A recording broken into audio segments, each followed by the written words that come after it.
want to report to you on one of the most important questions facing the nation, public morality. We've had some rather shocking examples lately of public morality. We've seen the head of the world's largest labor union hauled before a Senate committee, refusing to explain a $300,000 personal deficiency in Teamster funds.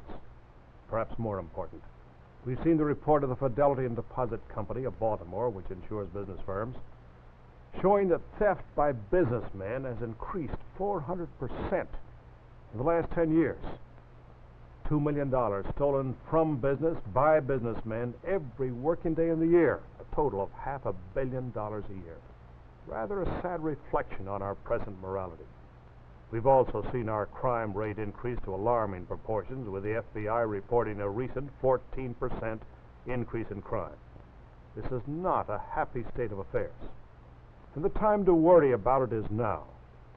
We know that what caused the great empires of Greece and Rome to fall was lack of public morality. We don't want to go the same way. So in just a moment, I would like to report on some of the things happening right inside our government which affect morality in the rest of the nation.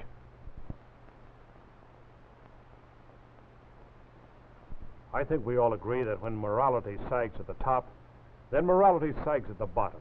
People follow their leaders, and I have never seen a more lax enforcement of honesty in government than in recent years. It began under the Truman administration. But I must say for Mr. Truman that whenever corruption did occur around him, and a lot did, he was quick to crack down. He had some rather rough things to say about me when I pointed to corruption around him, but I must say he moved quickly to prosecute. Of late, however, we have seen a parade of businessmen and public officials inside government working not for the government they took an oath to serve, but for their own personal pocketbooks. None of them have been prosecuted, and none of them were fired until congressional committees or the press rooted them out. I know something about this because I helped expose 4 of them. It might be interesting to review the list. The first was Adolph Wenzel of the First Boston Company, who was found to be working inside the government for the Dixon Yates contract. I tried for 9 months to ascertain the facts about him, but was met with denials, even from the President of the United States. Finally, however, the Dixon Yates contract was canceled for exactly the same reason previously denied, namely a conflict of interest. Then there was the famous case of Harold Talbot, Secretary of the Air Force, who was found to be working for his own company while supposed to be serving his government. Then there was Peter Strobel of the Government Services Administration, who resigned after I exposed the fact that he was trying to get more government money for his own engineering firm while serving the government. Then there was Edward Foote of the Justice Department and his chief, Stanley Barnes, who, while in the Antitrust Division, speculated in the very same stocks of the same companies they were called upon to prosecute or not prosecute. Foote was forced to resign. Barnes had already been promoted to the U.S. Court of Appeals. Then there was Carl O. Hansen of the Agriculture Department, whom I reported to be buying wool for the Draper Company of Boston while supposed to be serving his government. And there was Hugh Cross, chairman of the Interstate Commerce Commission, found to be promoting a job for himself with the railroads. And Robert Tripp Ross, Assistant Secretary of Defense, exposed for helping his family get contracts from the same Defense Department he worked for. Well, that's part of the roll call of public officials supposed to set a high example of patriotism, who are found to be working for their own pocketbooks instead. Now, here's something else that hasn't helped public morality: a policy of using the legal arm of government for political purposes. Let me give you an illustration. In the summer of 1956, Congressman Adam Clayton Powell of Harlem, a lifelong Democrat and pastor of the largest Negro Baptist church, suddenly began talking to Vice President Nixon about switching from the Democrats to Ike. It just so happened that Congressman Powell's sudden desire to support Ike in a crucial election year coincided with an income tax investigation of Congressman Powell, plus the indictment of 3 of his staff: A.C. Lennon, now convicted, Hattie Dodson, also convicted, and William Hampton. So the congressman from Harlem, who previously had castigated Ike, suddenly came out for Ike. He went to the White House, and as he came out, he issued a statement that he, a prominent Negro Democrat, was now for Eisenhower. Since then, Congressman Powell's troubles seem to have evaporated. Naturally, this has not helped public morality. For the public knows the Justice Department is supposed to apply the law impartially, not play politics. Now, here's another interesting case that does not help public morality. The Justice Department did prosecute two minor lobbyists, John Neff and Elmer Patman, who had tried to hand Senator Case of South Dakota $2,500 in cash during the natural gas debate. But the prosecution was handled in a very lukewarm, left-handed way. The Justice Department dismissed felony charges against the two men, let them off with a mere misdemeanor, and a newly appointed Republican judge, Joseph McGarricky, then gave them a mild fine and a suspended sentence.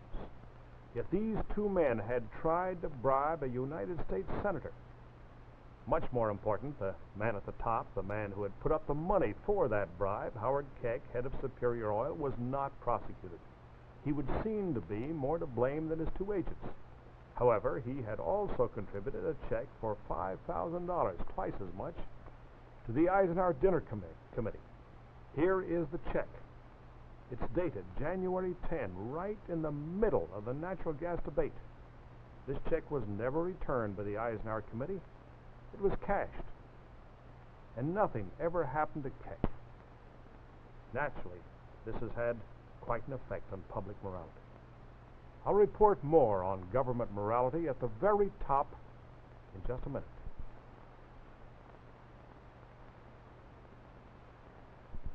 One law which is very clear on our statute books is the Corrupt Practices Act, requiring a candidate for Congress to file his expenses and donations 10 days before election and again 30 days afterward. One man who ignored this law last year was the first Hindu ever elected to Congress, Judge D.S. Saund of California. Now it happens that Judge Saund is a friend of mine. I was delighted to see him elected, and I believe he'll be a great asset to the United States in improving our relations with India. But regardless of that, he, like everyone else, must obey the law, and it's a criminal offense not to file campaign expenses and donations as required under the Corrupt Practices Act. However, 30 other congressmen also ignored the law, didn't do anything about it, just violated the law. And Mr. Brownell's Justice Department, in turn, did nothing to enforce the law. It was well known they violated the law. I and others published it, but the Justice Department apparently decided that certain laws apply to some people and don't apply to others, according to how important you are or what your politics is. It should be noted, however, that Mr. Brownell had set a precedent for this type of thing immediately after he became Attorney General, when he did nothing about the $18,000 personal expense fund of the man who became Vice President. Such a fund is also against the law. Other members of Congress have gone to jail when they accepted money on the outside, expense money or otherwise, and then did favors for the people who gave it, as Nixon did. But the Justice Department, which is charged with enforcing the law, set a double standard of morality at the very start of this administration by deciding that the law should be applied to some people and not to others. Apparently, they took the position that the $18,000 expense fund was, as a very high gentleman said, clean as a hound's tooth. Yet having set this double standard, it was difficult later to do anything about Senator Prescott Bush of Connecticut, whose Wall Street friends raised $25,000 as another personal expense fund. So this system of morality has spread. As I said, people at the bottom expect honest standards set at the top. And morality sags at the bottom when it sags at the top. I couldn't help but conclude that the President himself set a bad example to every enforcement officer in government when shortly after luncheon with Governor Shivers of Texas, an order was given to dismiss a criminal indictment against the father of Governor Shivers' campaign manager, E.H. Thornton, for stealing government grain at Galveston. The trial was all set when Governor Shivers suddenly flew to Washington and lunched with Ike. After that, the indictment was dropped. And after Roy Roberts, publisher of the Kansas City Star and the man who originally proposed Ike for president, called at the White House a criminal indictment against him, was immediately dropped by the Justice Department. The Kansas City Star and its business manager were convicted, but the publisher, a friend of the president's, suddenly had his indictment quashed just before the trial started. Later, his lawyer, Charles Whitaker, was appointed to the Supreme Court of the United States. I realize that a lot of people will not like it when I report these things. A lot of people will be irritated, but these are facts, indisputable facts, which have a vital bearing on public morality today. And as leaders of the world, as a country which wants to continue leading the world toward peace, we must keep ourselves morally strong. We cannot have a skyrocketing crime rate. We cannot have money stolen or borrowed from labor welfare funds. We cannot have $500 million embezzled from business every year. I'll have a final word in just a minute.